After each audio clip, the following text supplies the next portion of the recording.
Hello dear students, तो कैसे आप सब। मोस्ट वेलकम आपके अपने परिवार वीनर परिवार में। मैं फिर से हाजिर हूं लेके आपके लिए आज नया टॉपिक जिसका नाम है सेल रिकोजिनेशन। तो चलते हैं सेल रिकोजिनेशन को बड़ा बेखूबी तरीके से डील करेंगे और देखेंगे कि आखिरकार ये टॉपिक क्या है और आपको किस लेवल तक जानना चाहिए इस टॉपिक को जानने के लिए, क्योंकि 5 नंबर या 10 नंबर का जो सिलेबस चेंज हुआ है नए सिलेबस के अकॉर्डिंग ये क्वेश्चंस आ सकते हैं, आने चाहिए, क्योंकि मोस्ट इंपॉर्टेंट टॉपिक है आपके सिलेबस पॉइंट को देखा जाए तो चलते हैं। ये आपका 10 नंबर का क्वेश्चन आएगा या 5 नंबर का क्वेश्चन आएगा, एक फिगर के साथ हम कंप्लीट कर लेंगे पूरा।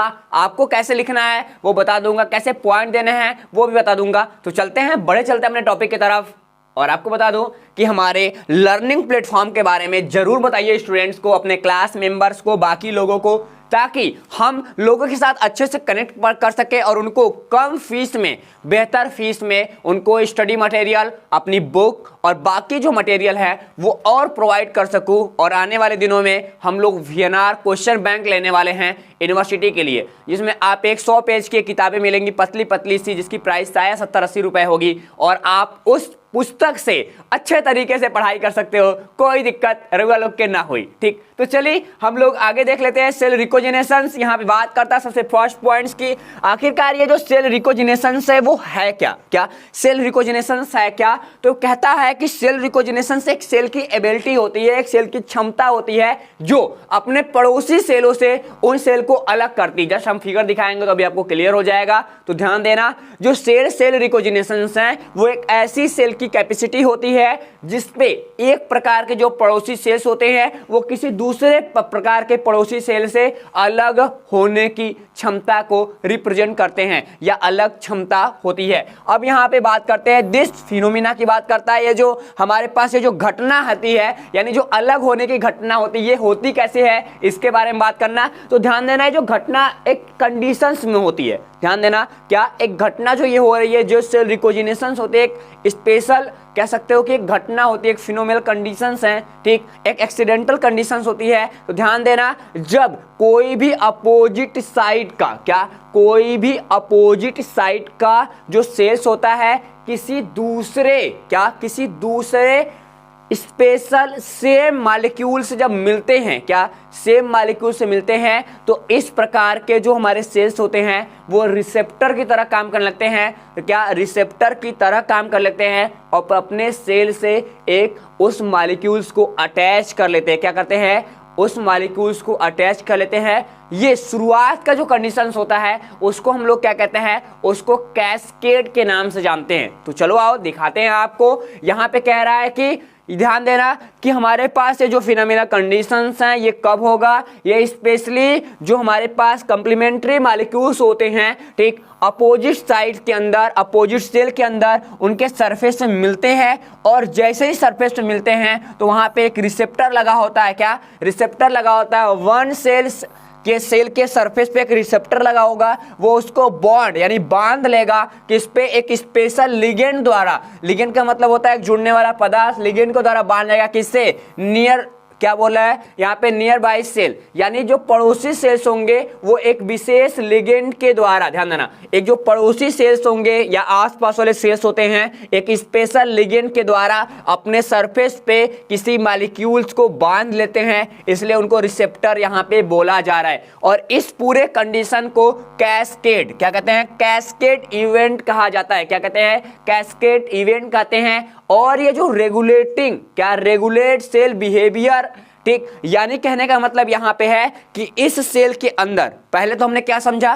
पहले हमने समझा कि भैया कि पहला जो ये एक कंडीशन है, ये घटना हो रही है, वो कहाँ पे होती है? वो सेल से सेल को अलग करने की घटना होती है, यानी इसी को हम लोग क्या कहते हैं? सेल रिकोजिनेशंस कहते हैं। दूसरे फीचर्स में क्या कह रहा है कि जो घटना कब होगी? जब हमारे पास कोई भी नॉर्मल अपोजिट साइड का जो सेल्स होता है वो एक जो अपोजिट साइड का सेल होता है, कोशिका होती है, उसके सरफेस पे, उसके पूरे सरफेस एरिया पे जब कोई भी एक छोटा सा कंप्लीमेंट्री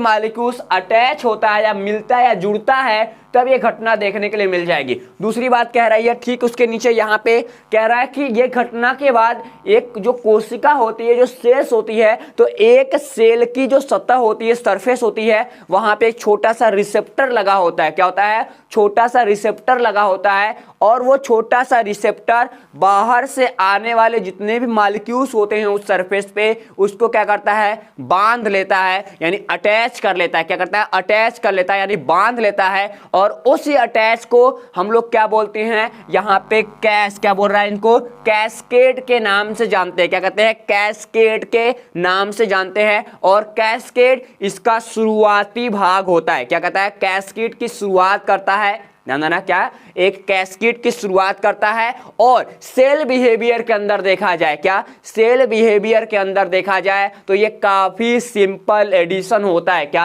काफी सिंपल एडिशन होता है। और काफी सिंपल एडिशन से ये कॉम्प्लेक्स सेलुलर जो डिफरेंशिएशन होता है उसके पास तक, यानी उसको कंट्रोल, वो कोऑर्डिनेट करने के काम तक आते हैं। ठीक, तो चलो आओ दिखाते हैं आपको।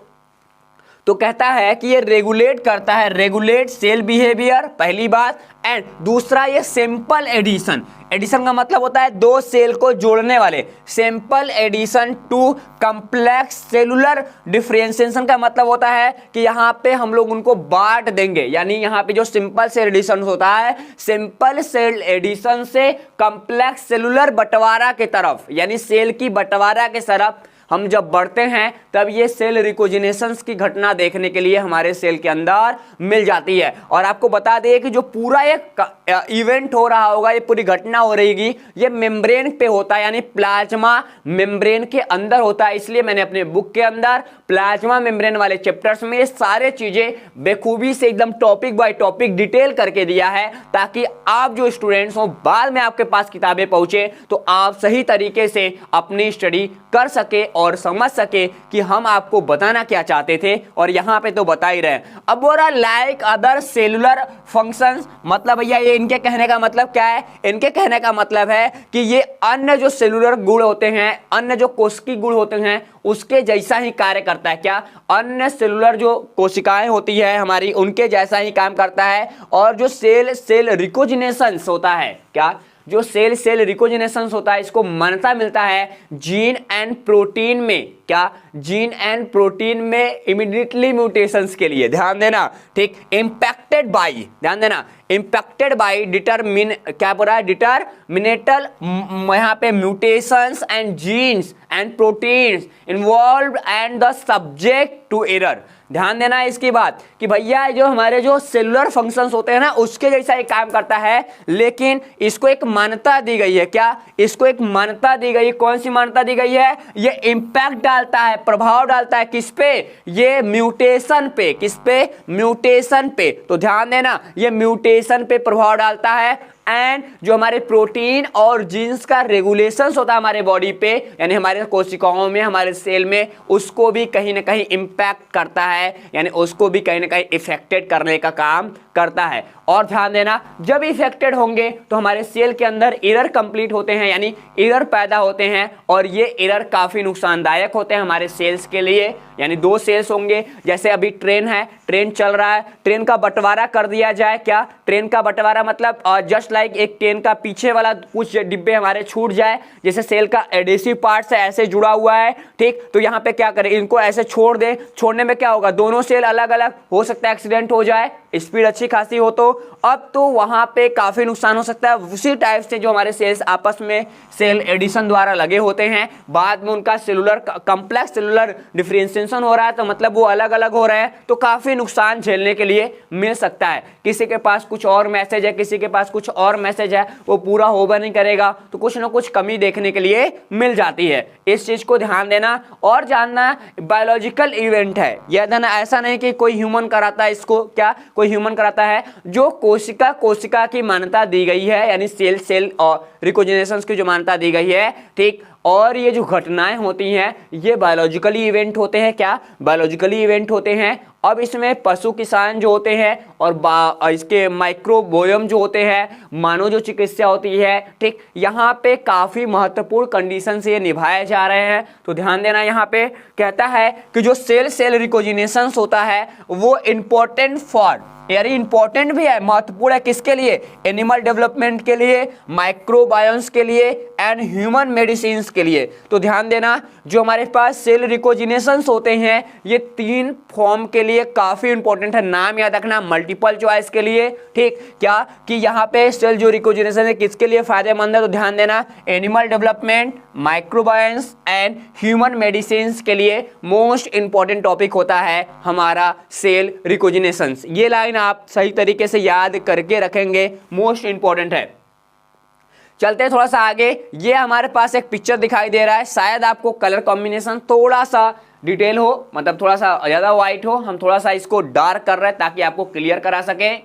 तो स्टूडेंट्स, तो यहाँ पे हमको क्या मिल रहा है, यहाँ पे हमको देखने को मिल रहा है कि 2 हमारे मेम्ब्रेन हैं। क्या हैं, 2 मेम्ब्रेन हैं। इस चीजों को ध्यान देना, क्या है, 2 मेरे पास मेम्ब्रेन है। ये मेम्ब्रेन हमारा ए है, ये मेम्ब्रेन हमारा बी है, यानी ए और बी 2 मेम्ब्रेन लगाए गए हैं। यानी ये एक सेल, ये एक सेल है, ये सिंपल सा सेल है, ये भी हमारे पास एक सेल है, सेल ए और सेल बी, यानी दोनों सेल के दोनों सेल मेम्ब्रेन है। अब हमारे पास यहाँ पे प्रोटीन्स हैं। क्या है, प्रोटीन्स हैं। और प्रोटीन्स के मॉलिक्यूल्स द्वारा ही यहाँ पे कुल सेल एडेसिव मॉलिक्यूल्स होते हैं। क्या कहते हैं इसको कहते हैं हम लोग क्या कहते हैं, सेल एडेसिव मॉलिक्यूल कहा गया भैया। चलो आओ जो बता देते तुमको, वैसे पिछले वाले वीडियो में बताया था, ठीक। यहाँ पे क्या होगा, यहाँ पे हमारे पास सेल एडेसिव मॉलिक्यूल यानी CAM पाया जाएगा। इसके द्वारा जो हमारे एक सेल दूसरे सेल से क्या होते हैं, जैसे यहाँ पे पाया जाएगा, तो एक सेल दूसरे सेल से यहाँ पे अटैच होते हैं। लेकिन अब यहाँ पे रिसेप्टर की तरह काम करता है। तो यहाँ पे कुछ मॉलिक्यूल जो होते हैं, इस कंडीशन में सेल रिकोजिनेशंस में क्या होता है स्टूडेंट्स, इस कंडीशंस में ये जो जितने मॉलिक्यूल्स आपको दिखाई दे रहे हैं जस्ट लाइक एक लिगेंड्स होते हैं। क्या होते हैं, लिगेंड्स होते हैं, जो दूसरे सरफेस से अटैच होते हैं, तब जाके 2 मेम्ब्रेन आपस में जुड़ते हैं। लेकिन सेल रिकोजिनेशंस में क्या होता है कि ये जो लिगेंड्स होते हैं वो रिसेप्टर से हट जाते हैं। क्या होते हैं, रिसेप्टर से हट जाते हैं, और रिसेप्टर से हटने के बाद ये सेल आपस में अलग हो जाएगी, दूर चला जाएगा, ये सेल भी दूर हो जाता है। यानी यहाँ पे दोनों का बंटवारा देखने के लिए मिल जाएगा, ठीक। आगे बात करते हैं, अगले पेज में हमारे पास क्या है कि आखिरकार जो सेल रिकोजिनेशन हमारे पास दिखाई दे रही है इसके प्रॉपर्टीज क्या है और इसके जो अलग अलग फीचर्स है वो क्या कहते हैं। सबसे पहले बात करते हैं, यहाँ से सेल रिकोजिनेशंस की बात करते हैं। ये 2 मॉलिक्यूल्स हमारे पास पार्ट कर रहा है, यानी क्या कह रहा है कि ये जो सेल रिकोजिनेशंस की मान्यता तब दी गई, ठीक, जब हमारे पास डिफरेंट टाइप्स के, ध्यान देना, जब हमारे पास डिफरेंट टाइप्स के, सबसे बड़ी चीज थोड़ा सा, ठीक, क्या कर रहा है, जब हमारे पास डिफरेंट टाइप्स के जो सेल मेम्ब्रेन थे, यानी प्लाज्मा मेम्ब्रेन था, प्लाज्मा मेम्ब्रेन को एक सेल से, क्या, ध्यान देना, सेल रिकोजिनेशंस की जो थ्योरी थी उसको मान्यता कब दी गई, उसको माना कब गया, माना गया कि जब डिफरेंट टाइप्स के जो सेल्स होते हैं उनके जो प्लाज्मा मेम्ब्रेन होती हैं वो एक सीमित एरिया तक, क्या, एक सीमित एरिया तक एक मॉलिक्यूल से या 2 मॉलिक्यूल से अटैच होते हैं, यानी बधे होते हैं, जिसको हम लोग क्या बोलते हैं, सेल एडेसिव मॉलिक्यूल बोलते हैं। क्या बोलते हैं, सेल एडेसिव मॉलिक्यूल बोलते हैं। पिछले वीडियो में हमने बता रखा है। अब ये सेल एडेसिव मॉलिक्यूल से बंधे होते हैं, लेकिन जिनके संचार, यानी जिनका मेन काम क्या होता है, बांधने का, बांधने इसलिए क्योंकि संचार होना चाहिए, यानी हम लोग ट्रांसपोर्टेशन में काम लेते हैं उन मॉलिक्यूल्स को, ठीक। उनके बाद हमको जैसे ही सेल एडिशन के बाद सेल जंक्शन से हम मॉलिक्यूल्स को अटैच करेंगे, हम कम्युनिकेशंस को रिप्रेजेंट करते हैं, हम लोग ट्रांसपोर्टेशन दिखाते हैं, और हम लोग हेल्पिंग कंडीशन दिखाते हैं, हम लोग प्रोटेक्शन का काम करते हैं, हम लोग डेवलपमेंट का काम करते हैं, किससे, सेल एडिशन एंड सेल हमारे पास जो रिसेप्टर होते हैं उनके द्वारा। लेकिन अब यहाँ पे क्या है कि उनके प्रति जितने भी प्रतिक्रियाएं हैं उनको हम लोग रिस्पॉन्स कर रहे होते हैं। लेकिन जो सेल रिकोजिनेशंस हैं ये क्या कह रहा है, यानी पहले फीचर्स में हमारे पास है कि जो हमारे मेम्ब्रेन होंगे, यानी 2 मॉलिक्यूल्स हमारे पास मेम्ब्रेन होंगे, किसके मेम्ब्रेन होंगे भैया, प्लाज्मा मेम्ब्रेन होगा। ये डिफरेंट सेल से बॉन्ड होता है इच अदर, यानी दूसरे सेल से टैगिंग करेगा, यहाँ पे टैगिंग रिस्पॉन्स करता है फॉर किसके लिए, कम्युनिकेशंस के लिए, ठीक। और जे सारे ऑक्यूपेशंस हैं, ट्रांसपोर्ट हैं, डिफेंस हैं एंड ग्रोथ है, इनके लिए काफ़ी अच्छे तरीके से वो काम कर रहा है। अब यहाँ पे अदर देन इंक्लूड की बात करता है कि भाई साहब ये हमारे पास ऐसा रिस्पॉन्सिबिलिटी क्या है, ऐसा कंडीशंस क्या हैं। तो ध्यान देना, जब यहाँ पे कहता है कि जब एक दूरस्थ प्रतिक्रियाओं को प्रेरित करने के लिए, एक दूर की एक्टिविटी को प्रेरित करने के बजाय, ठीक, जैसे ही हमारे पास हमारे जो सेल्स होते हैं वो ऐसे कुछ हार्मोन्स का सिक्रेशन करने लगते हैं, क्या, जो हमारे सेल्स होते हैं कुछ ऐसे हार्मोन्स का सिक्रेशन करते हैं जिनसे या जिनके पास के जो सेल्स होते हैं उनमें काफ़ी ज़्यादा वेरिएशंस देखने को कम मिलेगा। जब हमारे पास जो हमारे नॉर्मल सेल्स होते हैं वो एक सिंगल टाइप्स के हार्मोन्स का सिक्रेशंस करते हैं, और ये हार्मोन्स को सिक्रेशन करते हैं तो इनसे क्या होगा भैया, हमारे पास को जो सेल्स होंगे वो थोड़ा एक्साइटेड होंगे, क्या होंगे, थोड़ा एक्साइटेड होंगे। जब हमारे पास सेल्स हमारे एक्साइटेड होंगे तो क्या देखा जाएगा कि भाई साहब जो पास के बधे हुए सेल्स होते हैं, क्या, जो पास के बधे हुए सेल्स होते हैं उनके लिए वो सिग्नल का काम करती है, क्या करती है, सिग्नल, ठीक, सिग्नलिंग का काम करती हैं। और सिग्नलिंग में जो मॉलिक्यूल्स होते हैं वो साथ साथ कोशिकाओं के एक दूसरे के आर पार सेल जो जंक्शंस होता है उसके थ्रू आते जाते रहते हैं। भैया जो आते जाते हैं ये पूरी घटनाओं को हम लोग दो स्टेज में बंटवारा कर देते हैं, क्या, दो स्टेज में बांट देते हैं। अब दोनों स्टेज का जो बंटवारा होता है सिग्नलिंग मॉलिक्यूल्स जो क्लोज होता है, ठीक, अब यहाँ पे देखते हैं क्या है कि दो स्टेज में डिवाइड कर रहे हैं। पहला हमारे पास होता है, ठीक, पहले की बात करें तो इनको कहते हैं हम लोग पहले की आंतरिक की बात करेंगे और दूसरा बाह्य होता है, ठीक, यानी अंदर की ओर और बाहर की ओर दो टाइप के रिकोजिनेशन देखने को मिलते हैं। तो भैया सबसे पहले बात करते हैं अंदर की ओर, ठीक, क्या, अंदर की ओर जो हमारा होने वाला है ये कहता है क्या है, तो ध्यान देना, ये हमारे पास एक ऐसा रिकोजिनेशन है, एक ऐसा बंटवारा है, क्या, एक ऐसा बंटवारा या एक ऐसा पहचान है, रिकोजिनेशन मतलब पहचान भी होती है, ठीक, ऐसा बंटवारा है। ये आंतरिक मान्यता तब मिली है जब हमारे जो कोशिकाएं होती हैं, जो हमारे सेल्स होती हैं, जो एक ही जीव के यानी सेम स्पीसीज की बात करें, सही, सेम ऑर्गेनिज्म की बात करो, जब एक ही जीव यानी एक ही ऑर्गेनिज्म के हिस्से का सहयोगी हो, यानी जब एक ही ऑर्गेनिज्म के दो सेल आपस में अटैच हो, वो अलग हो रहे हो, तो आप ये चीज बता सकते हो कि उनमें इंटरनल रिकोजिनेशन हुआ है, ठीक, यानी सेम सेल्स होने चाहिए वहां पे। और एक्सटर्नल की बात करता है तो एक्सटर्नल रिकोजिनेशन कब मिलेगा, इसके बारे में बात करना। जब एक्सटर्नल रिकोजिनेशन का मतलब होता है, इसकी मान्यता हमको कब मिली गई थी, यानी इसके बारे में पहचान कब की गई, ऐसा देखा गया कि जब हमारे जो जीव होते हैं, जब एक कोशिका यानी एक सिंपल स्पीसीज या सिंपल ऑर्गेनिज्म बोलो, एक सिंपल ऑर्गेनिज्म की जो सेल्स होती है वो किसी दूसरे सेल को पहचान करती हैं, ठीक, क्या आती है, पहचानती है। एक सेल जब किसी दूसरे सेल को पहचानती है, यानी एक जीव का सेल किसी दूसरे जीव के सेल्स को पहचानती है, जैसा जब एक स्तनधारी, क्या, जैसा एक स्तनधारी कोशिकाओं के शरीर में जब एक सूक्ष्म जीव का पता लगाती है, जैसे हमारे बॉडी के अंदर, ठीक, एक्सटर्नल रिकोजिनेशन कब मिलेगा, जब हमारे बॉडी के अंदर, हमारी ह्यूमन बॉडी है, हम मैमल्स हैं, ठीक, तो हमारे अंदर कोई भी बैक्टीरियल या फिर कोई भी माइक्रोबेस आ रहा है, ठीक, माइक्रो ऑर्गेनिज्म आ रहा है, उसका पता जब लगता है तो हम यहाँ पे बोल सकते हैं कि ये हमारे पास एक्सटर्नल रिकोजिनेशन पॉइंट्स को कंप्लीट कर रहे हैं। ओके, अब देखो जैसे ही यहाँ पे कंडीशंस होते हैं, क्या कंडीशंस होते हैं, तो सबसे बड़ी चीज यहाँ पे होती है कि ये जो मॉलिक्यूल्स यहाँ पे अटैच होते हैं, इन मॉलिक्यूल्स को अटैच करने के लिए, खासकर एक्सटर्नल की बात कर रहा हूँ, ठीक, एक्सटर्नल मॉलिक्यूल्स को अटैक करने के लिए, यानी वहाँ पे ढेर सारे डिफरेंट यानी जो बांध होती है, जो बॉन्ड्स होते हैं, ठीक, इन बॉन्ड्स को पूरा करने के लिए, इन बंध को पूरा करने के लिए हमारे पास ढेर सारे मॉलिक्यूल्स होते हैं, ठीक, जैसे हमारे बॉन्डिंग होते हैं, किसके किसके बॉन्डिंग होंगे, प्रोटीन के होते हैं, कार्बोहाइड्रेट के बॉन्डिंग देखने को मिलते हैं, लिपिड के बॉन्डिंग देखने को मिल जाते हैं, क्या, लिपिड के बॉन्डिंग देखने को मिलते हैं, यानी डिफरेंट और जिसके फलस्वरूप, यानी प्रोटीन पाया जाएगा, कार्बोहाइड्रेट पाया जाएगा, लिपिड पाया जाएगा, जिसके फलस्वरूप हमारे पास डिफरेंट और टाइप्स के, क्या, डिफरेंट डिफरेंट और टाइप्स के मालिक्यूल्स देखने को मिल जाते हैं, जैसे ग्लाइकोप्रोटीन यानी ग्लूकोज और प्रोटीन आपस में मिल गए ग्लाइकोप्रोटीन बना लिया, लिपोप्रोटीन यानी लिपिड और प्रोटीन आपस में मिल गए लिपोप्रोटीन बना लिया, ग्लाइको क्या बोलते हैं इसको, ग्लाइकोलिपोप्रोटीन यानी लिपिड भी ग्लूकोज भी और प्रोटीन तीनों मिल जाएंगे तो ग्लाइकोलिपोप्रोटीन बन जाएगा। ध्यान देना इस बातों को मेरे, कभी आपसे पूछा जाए कि ग्लाइकोप्रोटीन क्या है या ग्लाइकोलिपोप्रोटीन क्या है तो बता देना, जब कार्बोहाइड्रेट लिपिड एंड प्रोटीन्स आपस में अटैच हो जाएं तो इनको ग्लाइकोलिपोप्रोटीन के नाम से हम लोग जानते हैं। अब ध्यान देना, ऐसे अध्ययन लगातार चलता रहा, क्या ऐसे अध्ययन चलता रहा और लोगों ने सेल के बारे में डिफरेंट डिफरेंट क्राइटेरिया से स्टडी करते रहे और उसी स्टडी कंडीशंस में यहाँ पे ग्लाइकेन क्या ग्लाइकेन इंटरेक्शंस आया, क्या आया, ग्लाइकेन इंटरेक्शन आया। मैंने अपने किताब में दे रखा है, वैसे आपके सिलेबस के लिए आपके सिलेबस पॉइंट्स में नहीं है इसलिए इस बार नहीं पढ़ा रहा हूँ, वैसे ही नेक्स्ट ईयर 2022 के सेशंस में मैं सारा वीडियो दे दूंगा आपको, आप जो भी स्टूडेंट्स होंगे वो देख सकते हैं। इस बार वो आपके सिलेबस में नहीं है, सिलेबस लेट चेंज हुआ है इसलिए मैं नहीं बता पा रहा हूँ, मतलब नहीं दिखा पाऊंगा उस क्लासेस को।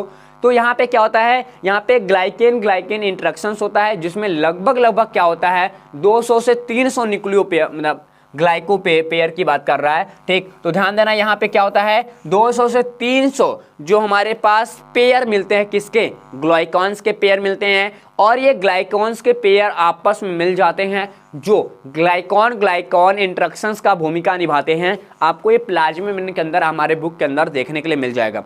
अब सबसे बड़ी बात है कि जो सेल रिकोजिनेशंस हैं, क्या है, जो सेल रिकोजिनेशंस हैं इनमें मोस्ट इंपॉर्टेंट जो रूल है वो इन ग्लाइकेन इंटरेक्शंस का होता है, क्या, इन ग्लाइकेन इंटरेक्शंस का दोनों क्राइटेरिया में काफ़ी ज़्यादा हेल्प भी है और काफ़ी ज़्यादा इंपॉर्टेंट भी रखते हैं दोनों। अब उसके बाद यहाँ पे हमारे पास होता है कि कम्प्लेक्स जो कार्बोहाइड्रेट है, ठीक, क्या है, कार्बोहाइड्रेट इन पार्टिकल्स होते हैं यानी कार्बोहाइड्रेट के जो पार्टिकल्स होते हैं वो क्या इंपॉर्टेंट है। ध्यान देना, कम्प्लेक्स का मतलब होता है जटिल की बात कर रहा है यानी बड़े बड़े जो कार्बोहाइड्रेट होते हैं वो विशेष रूप से क्या कर रहा है, स्पेशल क्राइटेरिया से स्टडी करते हैं हमारे बॉडी के अंदर, यानी ये इंटीग्रल यानी जो हमारे पास इंटीग्रल का मतलब इंटीग्रल इन सेल रिकोजिनेशन यानी सेल के अंदर, क्या, सेल के अंदर जो हमारे अभिन्न अंग हैं उनके स्टडी के लिए बनाए गए हैं। और ध्यान देना, खासकर जब एक हमारे पास कोई भी कार्बोहाइड्रेट होता है दूसरे कार्बोहाइड्रेट के साथ पहचान करता है तो काफ़ी अच्छे से कनेक्शन वहाँ पे बनता है यानी इंटरेक्शंस होता रहता है।